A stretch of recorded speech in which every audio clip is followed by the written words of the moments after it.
Hello प्यारे बच्चों, तो कैसे हो आप सब। बहुत बहुत स्वागत है आप सभी का आज की इस वीडियो में। और आज की ये वीडियो क्लास 11th का आपका इंग्लिश का जो सब्जेक्ट है बच्चों, इंग्लिश कोर का, ठीक है, इसी के एनुअल एग्जाम के लिए, जिसे आप फाइनल एग्जाम 2025-26 के भी कह सकते हैं, इसके लिए बहुत ज्यादा इंपॉर्टेंट वीडियो होने वाली है।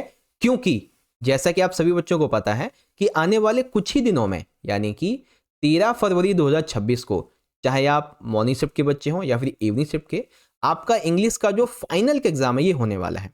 और इसी की तैयारी के लिए हम लोग अपना सबसे पहला और मोस्ट इंपॉर्टेंट जो सैंपल पेपर है विद सॉल्यूशन, इसी को डिस्कस कर रहे थे। तो ये वीडियो इसी पेपर के पार्ट 2 की होने वाली है, जो कि डेफिनेटली आपकी बहुत ज्यादा हेल्प करेगी आपके 13 तारीख के पेपर में।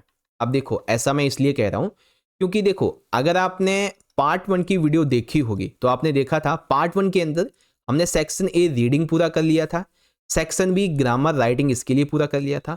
अब जो हमारी ये आज वाली वीडियो है, ठीक है, ये पार्ट 2 की वीडियो, इसके अंदर हम लोग अपना सेक्शन सी कवर करेंगे लिटरेचर का।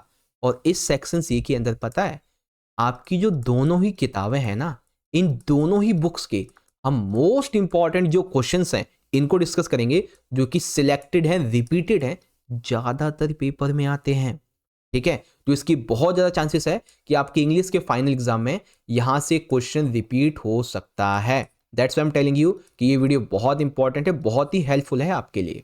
ओके बच्चों, और एक चीज आपको मैं बता दूं, अभी तो ये केवल हमारा पहला पेपर हुआ है। हम आपको इंग्लिश के कम से कम टोटल 10 सैंपल पेपर करवाएंगे बच्चों, और वो भी इसी तरह से कंप्लीट सॉल्यूशन के साथ में 1-1 घंटे की वीडियो के अंदर। ओके, आप सभी को ये वीडियोस अच्छी लगती हैं तो वीडियो को जरूर से लाइक किया करें, शेयर करेंगे और कमेंट करेंगे तो हमारा मोटिवेशन और बढ़ेगा। और आप चाहें तो हमें इंस्टाग्राम पे फॉलो कर सकते हैं और चैनल को सब्सक्राइब करके बेल नोटिफिकेशन को इस तरीके से ऑल पे सेट कर दीजिएगा, ताकि जब भी कोई नई वीडियो आए तो आपसे मिस ना हो। चलो बच्चों, शुरुआत करते हैं। तो तैयार हो आप लोग, रेडी हो पेपर 1 के पार्ट 2 की वीडियो को समझने के लिए? जल्दी से बोलो, जल्दी से तैयार हो? तो चलिए शुरू करेंगे। हो, पार्ट 1 जो है बच्चों, ये था हमारा सेक्शन ए रीडिंग का, जिसमें पहला क्वेश्चन 10 नंबर का था। ठीक है, इससे कुछ एमसीक्यूज पूछे गए थे, कुछ 1 मार्क्स के, कुछ 2 मार्क्स के क्वेश्चन थे। सेकंड 8 मार्क्स का case based and seen passage था, तो ये इसमें भी एमसीक्यू क्वेश्चन थे और कुछ नॉर्मल थे।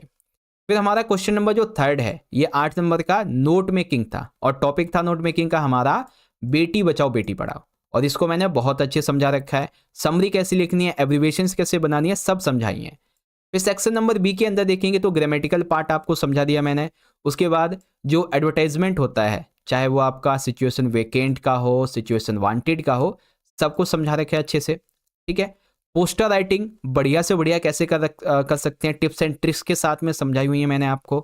फिर स्पीच राइटिंग, ठीक है, मॉर्निंग असेंबली के लिए हो गई या फिर इवनिंग, वट एवर, ये देख सकते हैं। फिर आपकी डिबेट राइटिंग क्या थी, ठीक है, कैसे लिखना है, चाहे मोशन में हो यानी कि फेवर, चाहे अगेंस्ट में हो, सब समझा रखा है। ठीक है, तो आशा करता हूं आपने पार्ट 1 वीडियो देखी होगी, नहीं देखी है तो अब देख लेना, इंपॉर्टेंट है। क्यों? अब आपको पता चल गया। ओके, तो फाइनली प्यारे बच्चों, आज की इस वीडियो का जो हमारा सेक्शन नंबर सी है लिटरेचर टेक्स्ट बुक्स का, वो यहां से स्टार्ट हो जाता है।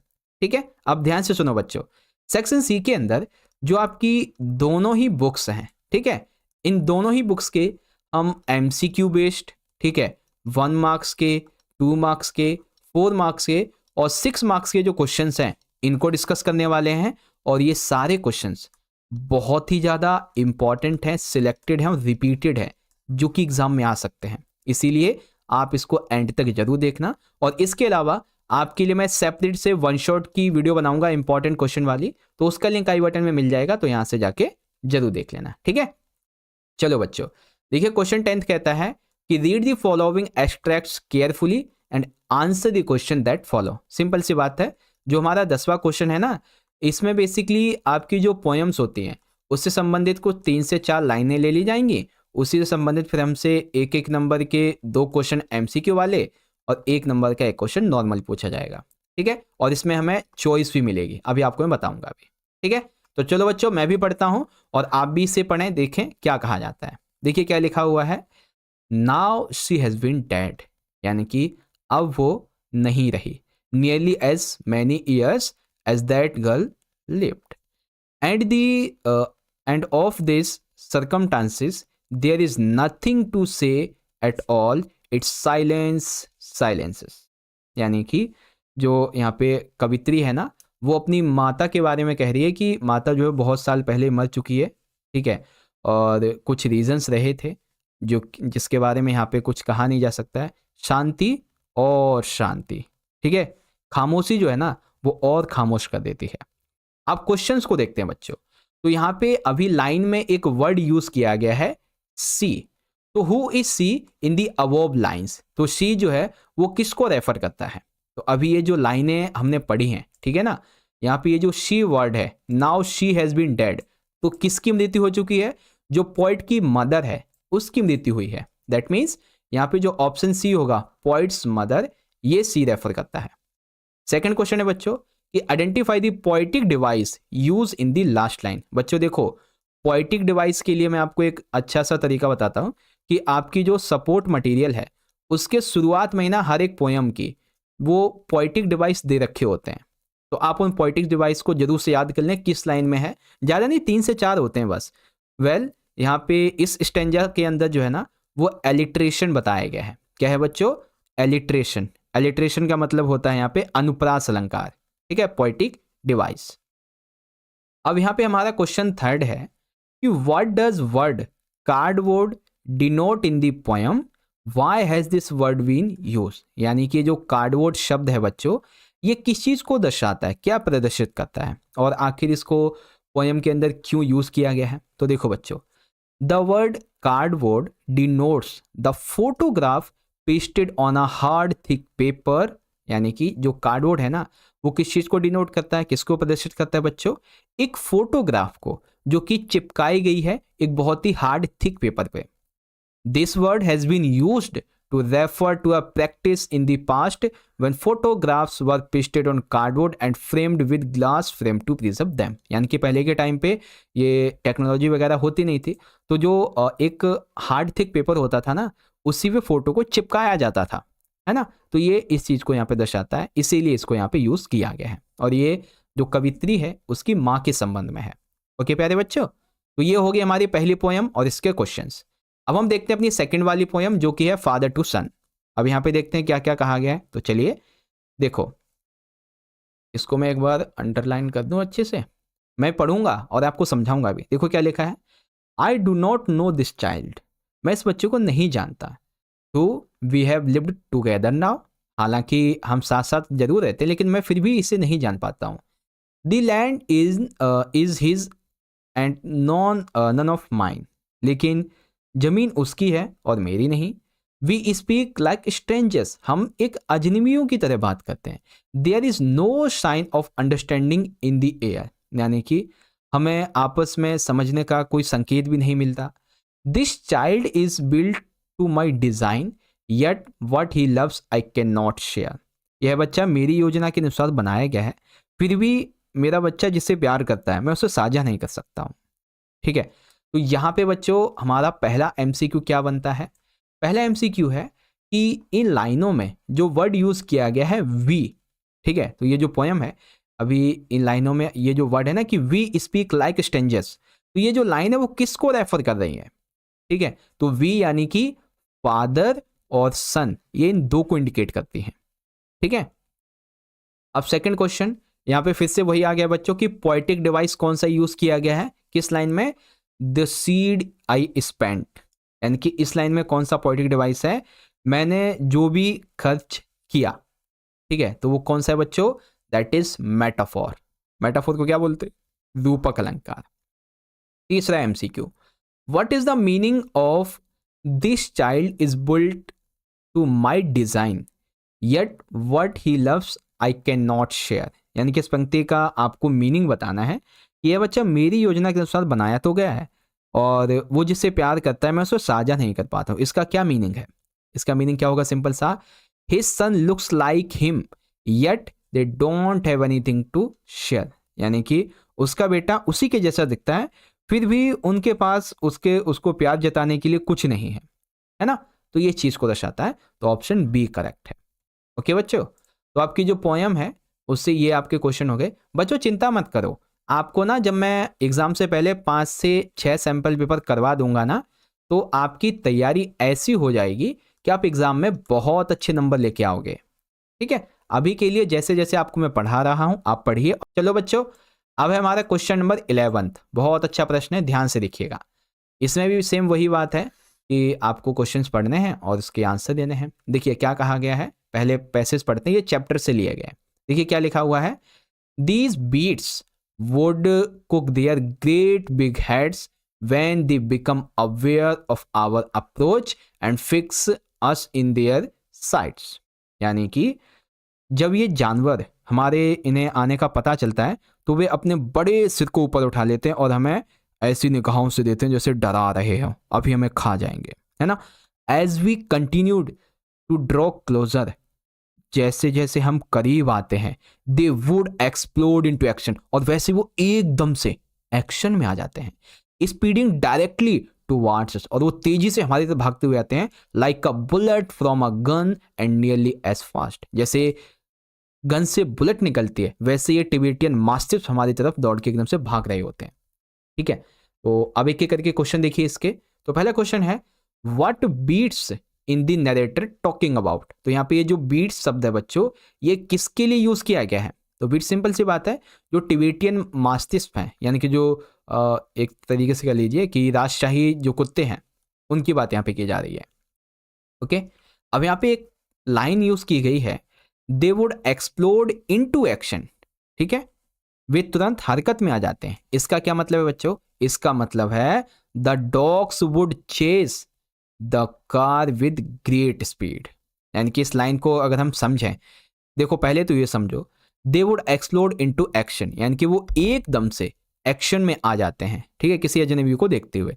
सेम वही चीज यहाँ पे है कि the dogs would chase the car with great speed. जो कुत्ते होते हैं वो एकदम से, जैसे कार वगैरह नहीं होती है, तो वो बहुत तेजी से उसका पीछा करते हैं इस तरह से।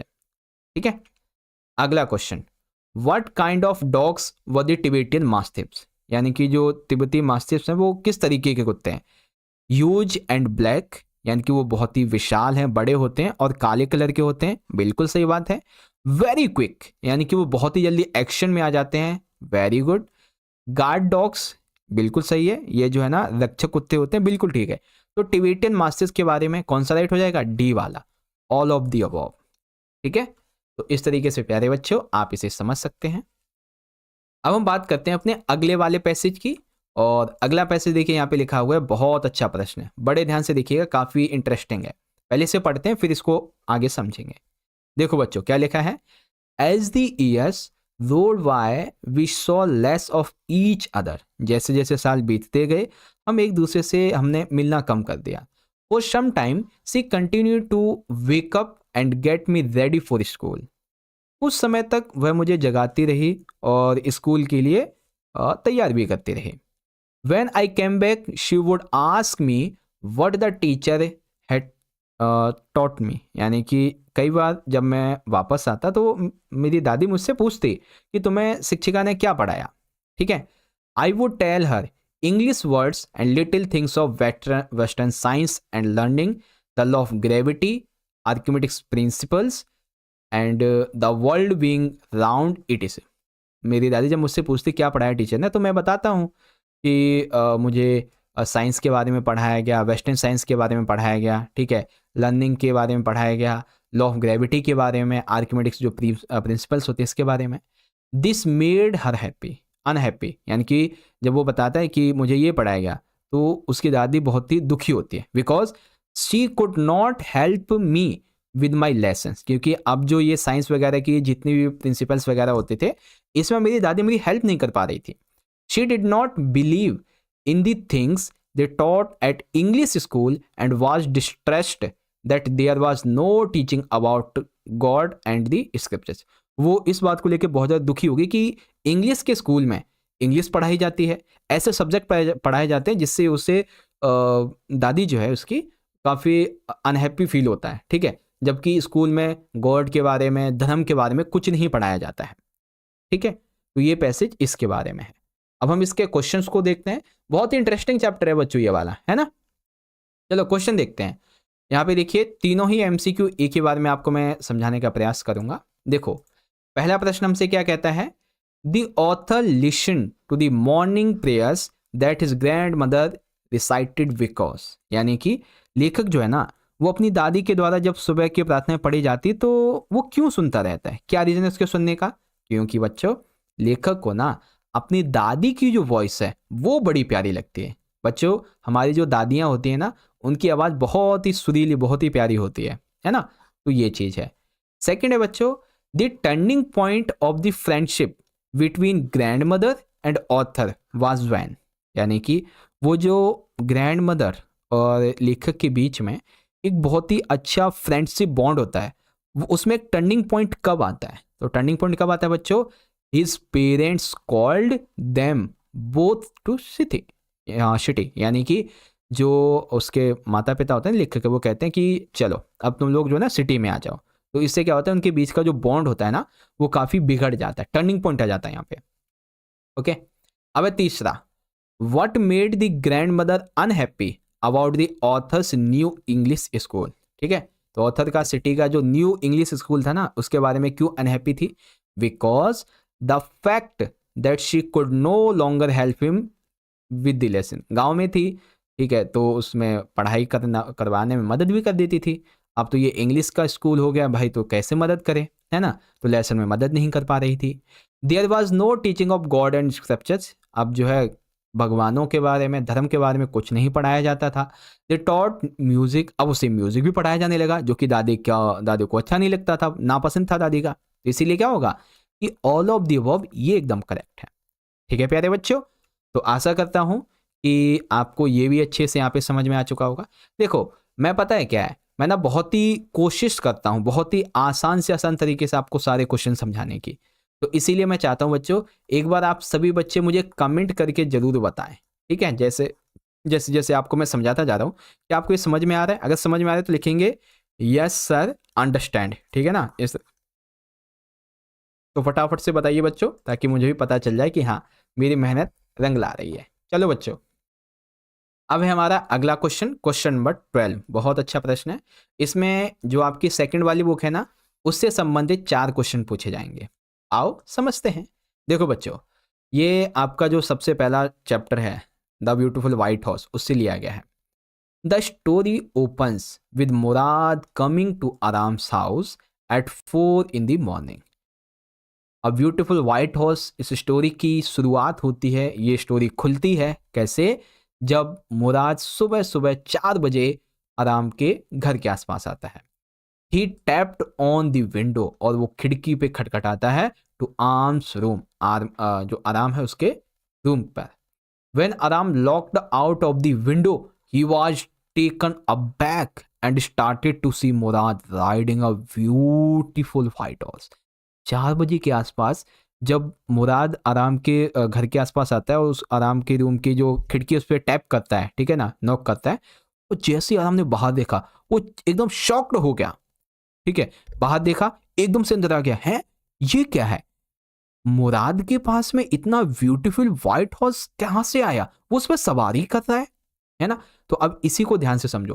पहला question, why did boys return the white horse to its owner because they were, यानी कि जो बच्चे थे उन्होंने क्यों उस घोड़े को लौटा दिया। ठीक है, क्या रीजन थे उस घोड़े को लौटाने का, बिकॉज कॉन्शियंस स्ट्रिकन, यानी कि वो जो है ना इसलिए उन्होंने लौटा दिया क्योंकि वो विवेकी थे। ठीक है, वो इस बात को समझ चुके थे that is not good for himself और हिज फैमिली। ठीक है, उसके बाद यहाँ पे दूसरा क्वेश्चन है कि why did horse owner refuse to believe that the voice had stolen his horse, because देखो जिसका घोड़ा था, है ना, उसने इस बात से इनकार करने से मना कर दिया था कि इन बच्चों ने तो मेरा घोड़ा नहीं चुराया होगा। क्यों नहीं चुराया होगा, क्या रीजन थे, क्योंकि घोड़े के मालिक को ये पता था ये जो बच्चे हैं ना इनकी जो फैमिली है वो जानी जाती है ऑनेस्टी के लिए, यानी कि ईमानदारी के लिए जानी जाती है, तो मतलब ही नहीं बनता कि इन्होंने घोड़ा चुराया होगा। ठीक है, चलो तीसरा प्रश्न है, वाई वॉज आराम surprised when he so Murad in morning. तो अभी आपको जो पूरा पैसेज पढ़ा है ना, पूरा पैसेज यहाँ पे आ जाएगा। Aram was surprised to see Murad because he had came so early in the morning. सबसे पहले तो बहुत ही जल्दी आया सुबह सुबह, एंड एक ब्यूटीफुल व्हाइट हॉर्स के साथ में, ठीक है. He can not believe that a boy of his tribe, उसकी जाति का ये बच्चा, ये उसका ये दोस्त, ये लड़का उसे बाय तो नहीं कर सकता है, ठीक है. चुरा के ही लेके आया होगा, चोरी कर नहीं सकता है, तो क्या रीजन है, कैसे लाया, तो ये चीजें थी. फिर आता है यहाँ पे हमारा चौथा, why was John Byro sad. तो जॉन ब्यूरो जो थे वो सैड क्यों थे, क्योंकि John Byro was sad because his horse was stolen. जो हॉर्स है ब्यूटीफुल व्हाइट हॉर्स, वो किसका है, जॉन ब्यूरो का है. अब वो इसलिए चिंतित है, सैड है, दुखी है, क्योंकि वो चोरी हो गया. And now he had to go on foot. अब वो उनके पैरों के निशान को देख रहा था. Long distance as his survey was useless without a horse. ठीक है, अब जो है उसे पैदल चलना पड़ेगा, अब सर्वे नहीं कर पाएगा, ठीक है, और बेसिकली अब कोई मतलब नहीं है उसका, है ना, ये चीज़ें थी. तो इस तरीके से आपका द ब्यूटीफुल व्हाइट हॉर्स से ये एमसीक्यू बनते हैं. ठीक है, चलिए अगले वाले को पढ़ लेते हैं. तो अब हमारा ये अगला वाला पैसेज है, इसे भी पढ़ते हैं अच्छे से और देखते हैं क्या क्या कहा गया है. ओके, तो अब इसे ध्यान से पढ़ते हैं. ठीक है, देखिए बच्चों क्या लिखा हुआ है. ही thought of Bramwell foolishly devoted to a woman who deceived his shoddily of Edward Page, bound to the Sherwish bloodband of Danny, living unhappily apart from his wife. यानी कि उसने ब्रैमवेल के बारे में सोचा कि जो एक ऐसी महिला के प्रति मूर्खता पूर्वक समर्पित था, जिसने उसे एक बहुत ही बड़ा धोखा दिया. ठीक है, एडवर्ड पेज के बारे में जो कि ब्लडबॉर्न से बंधा हुआ था, डैनी के बारे में जो अपनी पत्नी से अलग एक दुखी जीवन जी रहा था. Outside he found Joe standing on the pavement with a tense expectant face. All right Joe, he said thickly, both all right. It was quite light, nearly 5 o'clock. ठीक है, अब इसके क्वेश्चंस को देखते हैं सीधा, बहुत इंपॉर्टेंट क्वेश्चन है, ध्यान से देखना. पहला क्वेश्चन है बच्चों, under which senior doctor Andrew did his medical practice. Andrew ने किस बड़े डॉक्टर के अंडर में अपनी जो चिकित्सा पद्धति थी उसको पूरा किया था. ठीक है, तो इस क्वेश्चन का आंसर बच्चों आपसे मैं पूछता हूं एमसीक्यू के अंदर. ठीक है, एमसीक्यू इन द सेंस कि आपको इस क्वेश्चन का आंसर मुझे कमेंट में बताना है, क्योंकि इसका answer I know very well कि 99% बच्चों को पता है. ठीक है, तो सारे बच्चे जल्दी से जल्दी कमेंट करो कि किस सीनियर डॉक्टर के अंडर एंड्रयू ने अपनी मेडिकल प्रैक्टिस को पूरा किया था. ठीक है, तो वो कौन से डॉक्टर का नाम है, फटाफट से कमेंट करें. मैं जानना चाहता हूं लिटरली कि आपने इतना तो प्रिपरेशन कर ही लिया होगा, है ना. चलिए second question, during the whole incident जो did not enter the house. यानी कि जो पूरी घटना हुई तो उस दौरान जो था घर में नहीं घुसा. क्यों, बिकॉज ही वॉज वरिड. क्या वो चिंतित था, बिल्कुल. He did not want to disturb, वो ने डिस्टर्ब नहीं करना चाहता था, बिल्कुल. He did not want to see his wife in pain, वो अपनी वाइफ को पेन में नहीं देख सकता था, बिल्कुल ठीक. All of the above. ठीक है, तो यहाँ पे बेसिकली क्या होगा कि पूरी घटना के दौरान जो घर में क्यों नहीं आया, क्योंकि वो चिंतित था, परेशान, डॉक्टर को परेशान नहीं करना चाहता था, अपनी पत्नी को दर्द में नहीं देख पा रहा था, या फिर ये सभी है. तो वेल इसका जो आंसर है वो यहाँ पे होगा option D, all of the above. ठीक है, चलिए अब यहाँ पे हमारा तीसरा क्वेश्चन, इसमें पूछा गया है कि why is the lesson named birth. यानी कि जो लेसन का नाम है बर्थ यानी कि जन्म, ये क्यों रखा गया है. बिकॉज इसलिए रखा गया बच्चों, it is about the birth of a child. यानी कि ये पूरा चैप्टर है एक बच्चे की जन्म के इंसिडेंट्स पे डिपेंड करता है. बच्चे का जन्म कैसे होता है, क्या परेशानियां आती हैं, उस पर डिपेंड करता है. ठीक है, चलिए चौथा प्रश्न, who was Joe Morgan, why was he waiting for doctor Andrew Monson. ठीक है, ये जो मॉर्गन थे कौन थे, और वो डॉक्टर एंड्रयू मेंसन जो है इनका इंतजार क्यों कर रहे थे. Joe Morgan was a driller in Bellinly, a mining town. यानी कि वो एक जो बेलिनली एक खनन शहर है ना, वहाँ पे एक ड्रिलर है. ठीक है, ड्रिलर थे. He and his wife Suzanne were married for nearly 20 years and now they were expecting their first child, यानी कि उन्होंने तकरीबन 20 साल के आसपास अपनी शादी की थी। 20 साल से वो शादीशुदा है ऑलरेडी, 20 साल हो गए तकरीबन, और अब वो अपने पहले बच्चे को मतलब हाँ, अब क्या नाम है, पहला बच्चा उनका होने वाला था। He was waiting for the doctor to help Susan in the delivery of the child.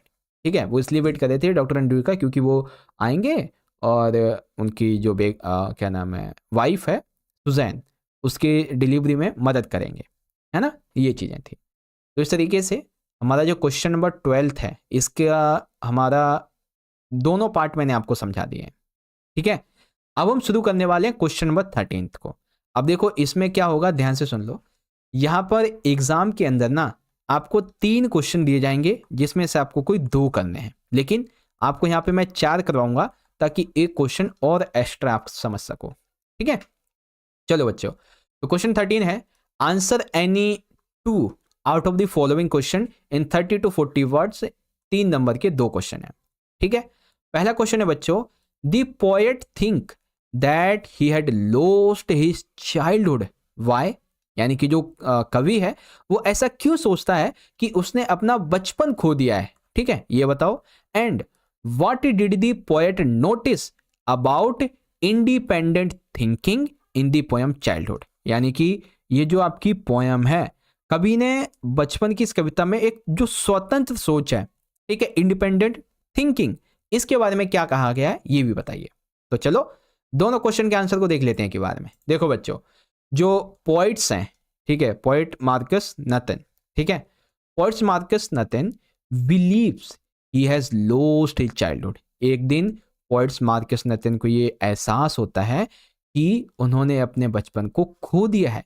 He believes this, उन्हें ये ऐसा एहसास इसलिए हुआ क्योंकि ही has lost the innocence and purity of his childhood. जैसा कि बचपन में एक मासूमियत होती है, एक पवित्रता होती है, अब वो उनकी खो चुकी है। When he was a child, he believed in the existence of hell and heaven. जब वो बच्चे थे तो उन्हें इस बात पे विश्वास था कि स्वर्ग और नरक होते हैं। He also believed that true love exists among adults. उन्हें इस बात पे भी एहसास था, बिलीव था कि एडल्ट्स के बीच में एक जो सच्चा प्यार है वो एग्जिस्ट करता है। He had no egoistic tendencies in his childhood, यानी कि बचपन में वो जो क्या नाम है, अहंकार नहीं होता, अहंकार जैसा एगोइस्टिक, ईगो वाला, तो वो उनके अंदर नहीं था उस टाइम पे, है ना। अब दूसरा क्वेश्चन, the poet realised that he was different from others and could think independently, यानी कि जो कवि है उनको ये एहसास होता है कि यार मैं तो ना सब थोड़ा सा अलग हूँ इन सब से, क्योंकि मैं इंडिपेंडेंट थिंक कर सकता हूँ। He could express his own opinion without being influenced by anyone else, वो अपनी बातों को लोगों के सामने प्रदर्शित कर सकते थे, बता सकते थे बिना किसी से प्रभावित हुए। ठीक है, this discovery was very important for him, ये डिस्कवरी, ये खोज उनके लिए बहुत ज्यादा जरूरी थी, because it revealed his abilities for independent thinking and decision making, क्योंकि इसी से ही उनकी जो इंडिपेंडेंट थिंकिंग है और डिसीजन मेकिंग की जो पावर है वो अनलॉक हुई थी, है ना, ये चीजें थी। अब तो समझ गए ना बच्चों।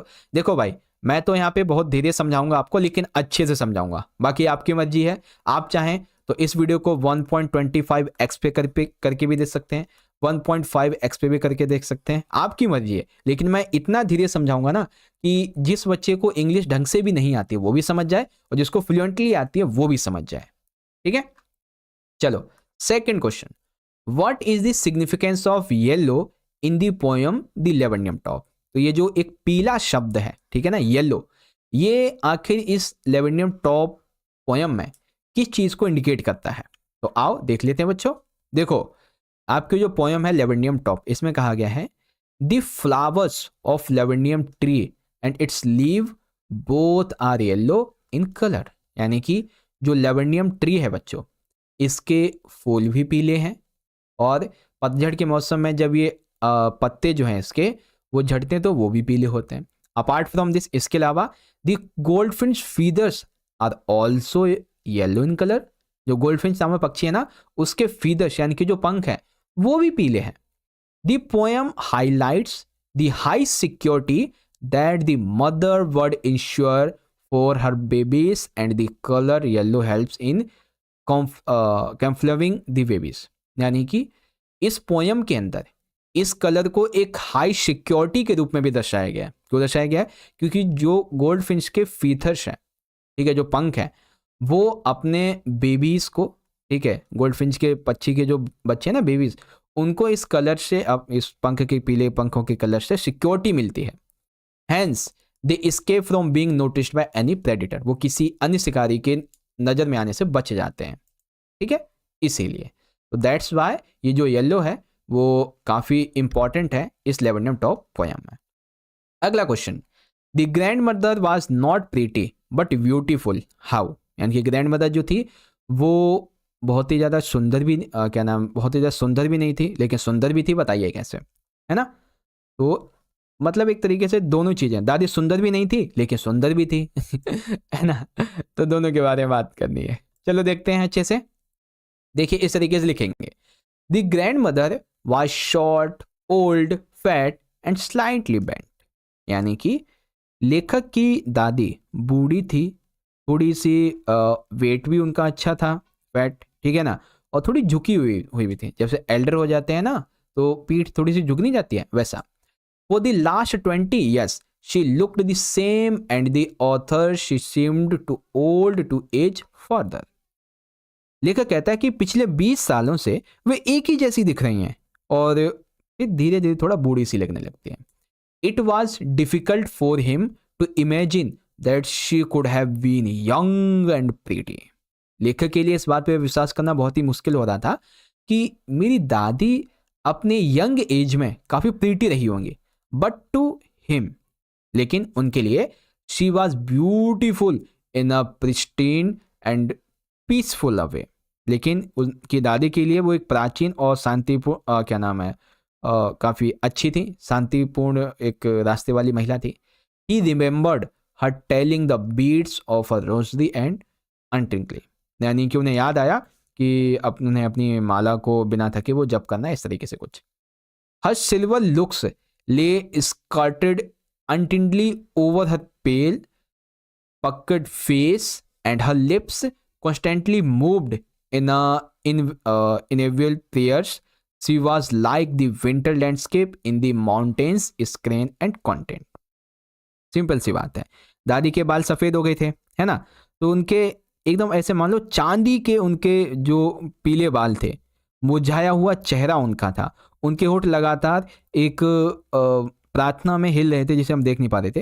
वे पहाड़ों में सर्दियों के प्रदेश की तरह शांत थी, संतुष्ट थी, ऐसा है कुछ। तो इसीलिए वो सुंदर नहीं भी थी और बहुत ही सुंदर थी, ऐसे कहेंगे, ठीक है।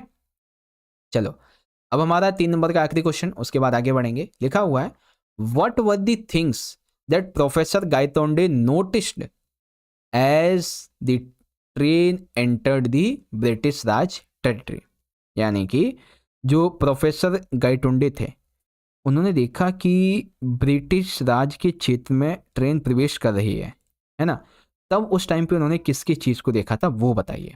तो आओ उसके बारे में डिस्कस करते हैं, ठीक है, अच्छे से समझेंगे, बहुत अच्छे से। देखो बच्चों, लिखा हुआ है कि एज द ट्रेन टच्ड सरहद from where the British Raj began, जैसे ही लेखक को यह पता चला कि ट्रेन ने उस बॉर्डर, उस सरहद को टच कर लिया है जहां से ब्रिटिश राज शुरुआत होता है, an Anglo Indian in uniform went through the train checking permits, यानी कि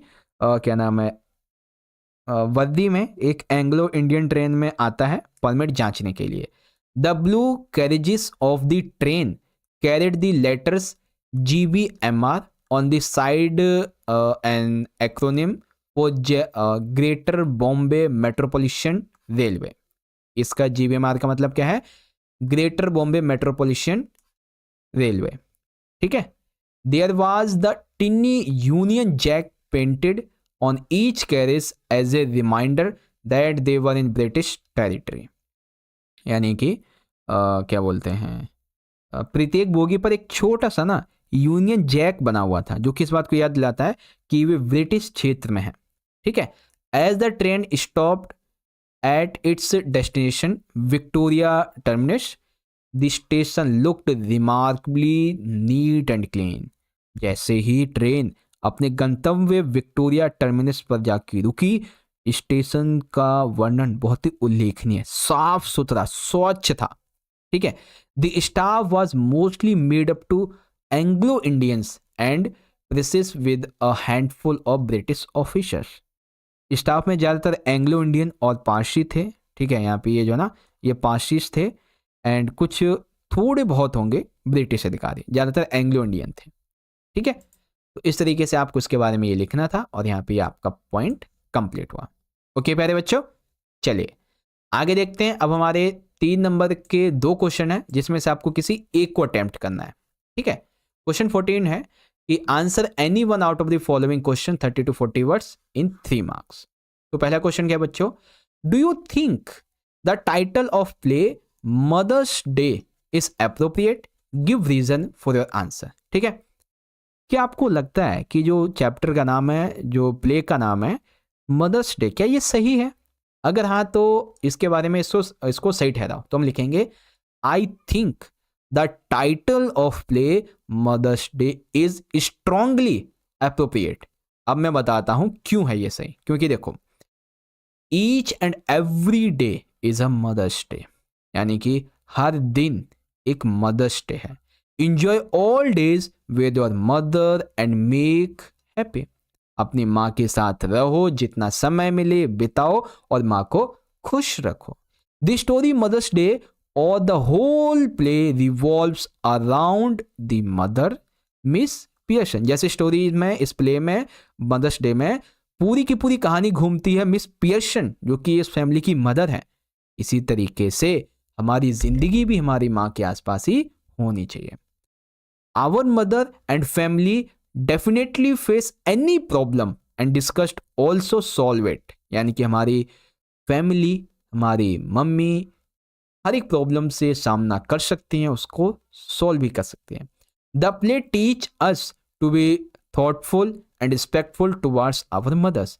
इस कहानी में जो बच्चे हैं, जो उसका पति है, वो अपने पत्नी की और बच्चे अपने मम्मी की कदर नहीं करते हैं, है ना। तो ये प्ले हमें ये इस चीज़ को सिखाता है कि हमने माता के प्रति हमें ईमानदार, सच्चाई पूर्वक, आदर पूर्वक और एकदम रिस्पेक्टफुल होना चाहिए अपनी माता के प्रति। ठीक है, इसको आप थोड़ा और बढ़ा चढ़ा के लिख सकते हो अपनी तरफ से, यानी कि इसको बड़ा करके और चाहो तो लिख सकते हो। ठीक है, चलो अब हमारा अगला क्वेश्चन यहाँ पे लिखा हुआ है, suggest a few instances in the tale of Melon City which highlights humour and irony. यानी कि the tale of Melon City के कुछ ऐसे उदाहरण दीजिए जहां पे ना ह्यूमर हो और व्यंग्य भी हो, यानी कि हास्य भी हो और विडंबना भी हो, व्यंग्य भी हो, दोनों के बारे में। ठीक है, तो चलो बताते हैं भाई आपको। ये देखो, पहले इसे अंडरलाइन कर देते हैं। हाँ, ओके, तो अब इसे ध्यान से समझिएगा। ठीक है, बहुत ही इंपॉर्टेंट है और इससे आपको पोएम के बारे में कह लीजिए, चैप्टर के बारे में कह लीजिए, थोड़ी इंफॉर्मेशन भी मिल जाएगी। ठीक है, देखो बच्चों, the poem is full of humour and satire from beginning to end. यानी कि पूरा का पूरा जो पोएम है, पूरा का पूरा चैप्टर है, वो हास्य से भरा हुआ है, व्यंग्य से भरा हुआ है। देयर इज अ किंग, यहाँ पे एक राजा है जो कि who has built a triumphal arch on the main road of a city. उसने शहर के बीचों बीच एक आर्च बनवाया, but the same triumphal arch breaks its crown. ठीक है, the king wants to punish the corrupts but ends up getting hanged himself. यानी कि इस पूरी कहानी में जो राजा है वो अपराधियों को दंड देना चाहता है, ठीक है, लेकिन अंत में उसे ही फांसी पे चढ़ना चाहता है, मतलब फांसी पे चढ़ना पड़ता है। The king is dead but ministers make announcements in the name of the king. यानी कि राजा मर चुका है चैप्टर में, इस पोएम में, लेकिन मंत्री राजा के नाम से घोषणाएं करते हैं। ठीक है, these are all example of irony, और यही सब व्यंग्य की बातें। And there is a humour. Humour क्या है? Humour in description of each character. हर एक का यहाँ पे हास्य भी है, जैसे कि the king, the minister, the smartest man in town. राजा, मंत्री, शहर के सबसे चतुर व्यक्ति, and counsellor, and the watermelon idiot are all fools, यानी कि जितने भी नाम मैंने भी लिए है ना, ये सब के सब फूल्स थे, ठीक है। In fact this is the kingdom of fools, that means ये मूर्खों का राज्य था। Nothing could be more comical than crowning a melon and crying it honourability to the throne, है ना। एक तरीके से मान लीजिए वास्तव में मूर्खों का राज्य था। जैसे तरबूज को ताजा क्या नाम है, एक तरबूज नहीं होता है, उसको एक सिंगार वगैरह करके राजा बना दिया कुछ, है ना। तो वैसे ही है कि एक फूल से राजा को एक जो बुद्धू सा राजा है, मतलब बुद्धू से व्यक्ति वो राजा बन गया, कुछ ऐसी बातें हैं इसमें, ठीक है। तो इस तरीके से आपका क्वेश्चन नंबर 14 भी कंप्लीट हो गया, और जहाँ तक मुझे लगता है कि आपको अच्छे समझ में आ ही रहा होगा, है ना। चलो अब आता है हमारा अगला क्वेश्चन, और बहुत अच्छा प्रश्न है बच्चों, ध्यान से इसको समझें, ठीक है। देखिए क्वेश्चन है, ये क्वेश्चन 6 नंबर का है दरअसल आपका, ठीक है। पहला question, what difference did you notice between the reaction of the adults and the children when faced with danger, यानी कि आपको यहाँ पर जब खतरे का सामना करना पड़े, जिसमें एक तरफ वयस्क हो, एक तरफ बच्चे हो, तो दोनों की प्रतिक्रिया में क्या डिफरेंस होता है, क्या अंतर होता है दोनों की प्रतिक्रिया में समस्याओं से लड़ने के लिए, ठीक है, खतरों से लड़ने के लिए, उसके बारे में बताना है। तो आओ बताते हैं। देखो बच्चों, there is a lot of difference between the way in which the adults and children reacted when faced with danger, यानी कि बहुत यहाँ पे डिफरेंस है जब खतरे में पड़ते तो एक बच्चे और एक वयस्क के। Like adults felt the stress of the circumstances but prepared themself to face the dangers, यानी कि जो एडल्ट्स होते हैं, ठीक है, जो वयस्क होते हैं, जैसे ही उन्हें पता चलता है कि खतरा आने वाला है तो वो खतरों का सामना करने के लिए खुद को तैयार करते हैं। They took sufficient precautions to protect the ship when the rough weather begin, उन्होंने देखा जैसे मौसम खराब हो रहा है वैसे उन्होंने प्रिकॉशंस लेने स्टार्ट कर दिए। They equipped everywhere with lifelines, waterproof clothes and life jackets, जैसे उन्हें लगा मौसम खराब हो गया है तो उन्होंने बचाव के जो प्रिकॉशंस थे वो लेना शुरू कर दिए, और साथ ही साथ सभी को lifelines, waterproof clothes and life jacket दे दी। Larry and Herb worked cheerfully and optimistically for 3 days continuously to pump out water from the ship. Mary replaced the narrator at the wheel when the deck was smashed and steered the ship. Simple सी बात है कि Larry और hub ने जहाज से पानी निकालने के लिए लगातार कितने दिनों के लिए, तकरीबन 3 days, तकरीबन 3 दिन के आसपास उन्हें खुशी से आशावादी तरीके से वो काम करते रहे। जब डेक टूट गया तो मैरी ने, जो ये राइटर है ना, उसकी जगह ले ली और जहाज को उसने चलाया। She also served them meal after 2 days of struggle against odds, यानी कि उसने तूफान से लड़ते हुए तकरीबन 2 दिन तक के लिए उसने वो लड़ाई भी की तूफान से और भोजन भी परोसा। The narrator performed his role as captain with courage, determination, resourcefulness and full responsibility, यानी कि जो कथावाचक था उसने कप्तान के रूप में, कैप्टन के रूप में अपनी भूमिका बहुत ही साहस, दृढ़ संकल्प, संसाधनशीलता और पूरी जिम्मेदारी के साथ में निभाई। He undertook repair work and provide periods and directions needed to protect the ship. He also helped in steering the ship towards this Iceland. The children suffered silently and patiently. She did not want to bother her father and with her troubles. John acted correctly. He was not afraid to die if all of them pressed together. We can't afraid if we die together, यानी कि हमें मरने से डर नहीं लगता अगर हम साथ साथ हैं। तो ये उसी से लिया गया, ठीक है। चलो अब यहाँ पे एक अच्छा प्रश्न है और बहुत ही अच्छा प्रश्न है, इसको थोड़ा सा लॉन्ग करके भी पूछा जा सकता है, लेकिन मेनली आंसर आपको जो लिखना है वो भी आपको बताऊंगा। वो क्या है, देखो पहले question, describe in detail the narrator's miserable night in Darchen, यानी कि दाशेन में कथावाचक की रात बहुत ही खराब रही, उसके बारे में आपको यहाँ पे एक्सप्लेन करना है। तो आओ करते हैं एक्सप्लेन भाई। देखो, the narrator reached the Darchen guest house after 10:30 PM। रात को तकरीबन 10:30 बजे के आसपास जो नरेटर है वो दाचेन के गेस्ट हाउस में पहुंचता है। This was just the beginning of travel night. देखो, सबसे पहली बात तो ये रात में पहुंचा 10:30 बजे, जो कि शुरुआत थी उस रात में सब कुछ खराब होने की।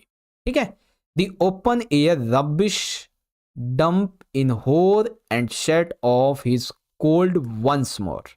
यानी कि वो जो कूड़े का पहाड़ जैसा था, ठीक है, और हवा में कुछ मिट्टी के कण वगैरह थे, बदबू थी, तो इसकी वजह से उसका कोल्ड फिर से शुरू हो गया, जुकाम हो गया। One of his nostrils was blocked again and he was tried and hungry. Tried नहीं, टायर्ड है, यानी कि उसकी जो नाक थी वो जम गई एक तरीके से, सांस भी लेने में दिक्कत हो रही थी, थक गया था बहुत ज़्यादा भूख भी लग रही थी। He started breathing through his mouth। अब उसने सांस लेना नाक की जगह मुंह से शुरू कर दिया। आफ्टर अ वाइल, कुछ समय के बाद, he woke up abruptly। ठीक है, यानी कि वो अचानक से उठ गया।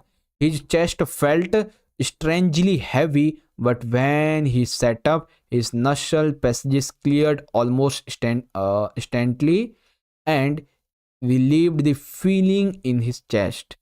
He lay down again। यानी कि यहाँ पे सिंपल सा कॉन्सेप्ट ये है कि जब उसने मुंह से सांस लेना शुरू किया, थोड़ी देर के बाद में वो एकदम अचानक से जग गया।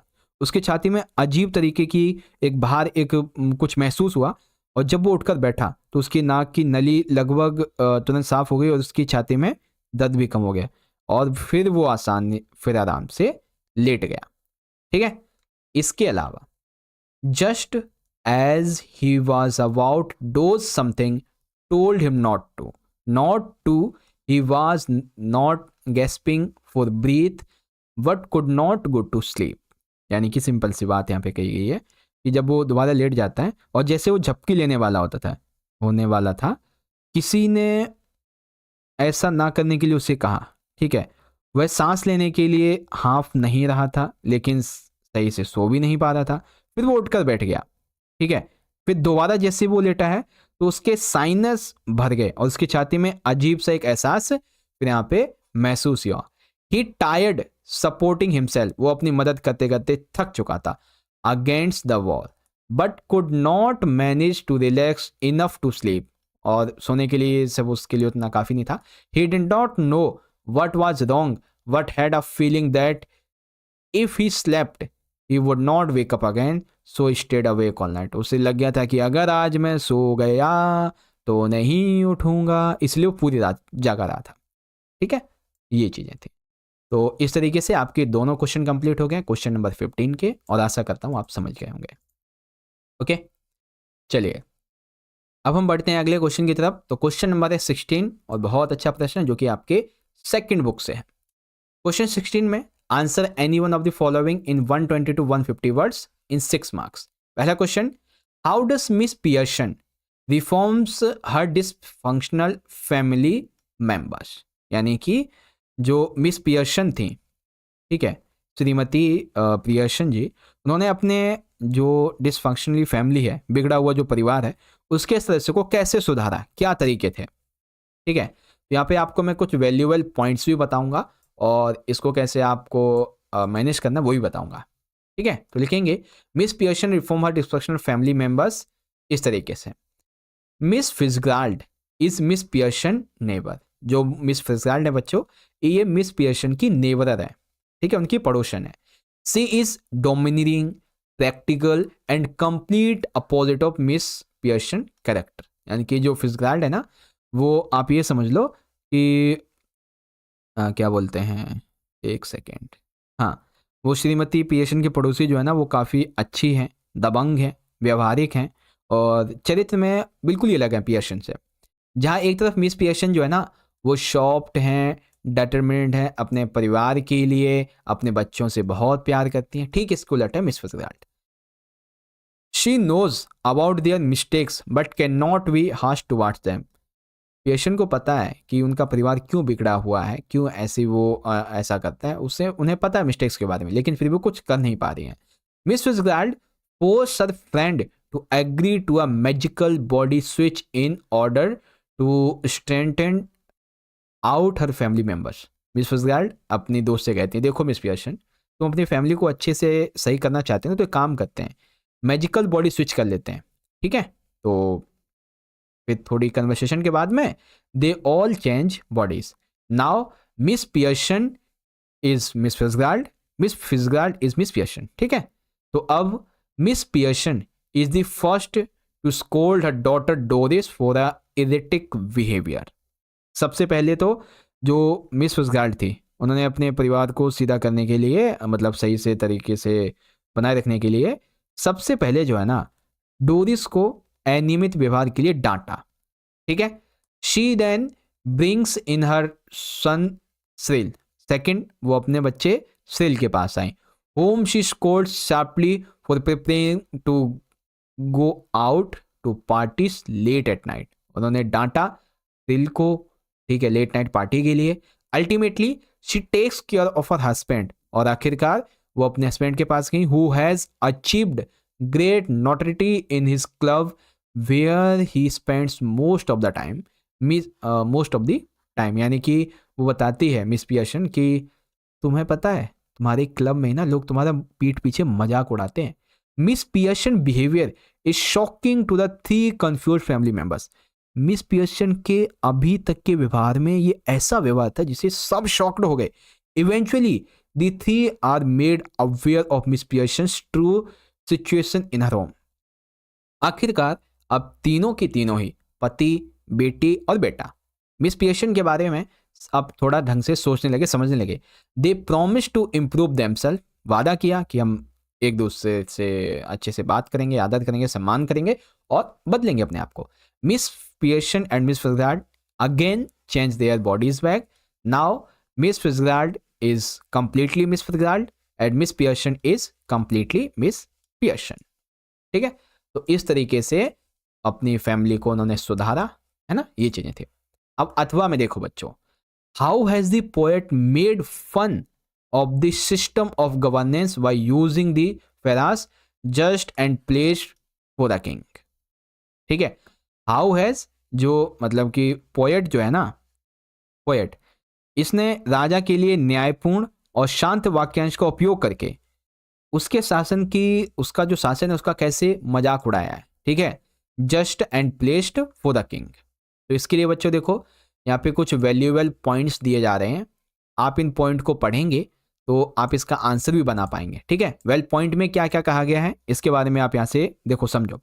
सबसे पहले the principles of laissez faire seem to be well established in the melon city. Melon शहर में कोई भी मतलब हस्तक्षेप वगैरह नहीं कर सकता था, है ना, ऐसा दिखाई दे रहा था। The king is called just and placid ironically. विडंबना यह है कि राजा को न्यायप्रिय और शांति कहा जाता था, शांति का प्रिय कहा जाता था।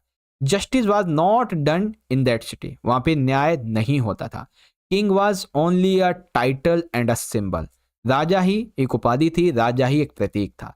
Citizens had complete independence in all aspects of their life, नागरिकों को अपने जीवन के सभी पहलुओं पे पूरी की पूरी स्वतंत्रता मिली हुई थी।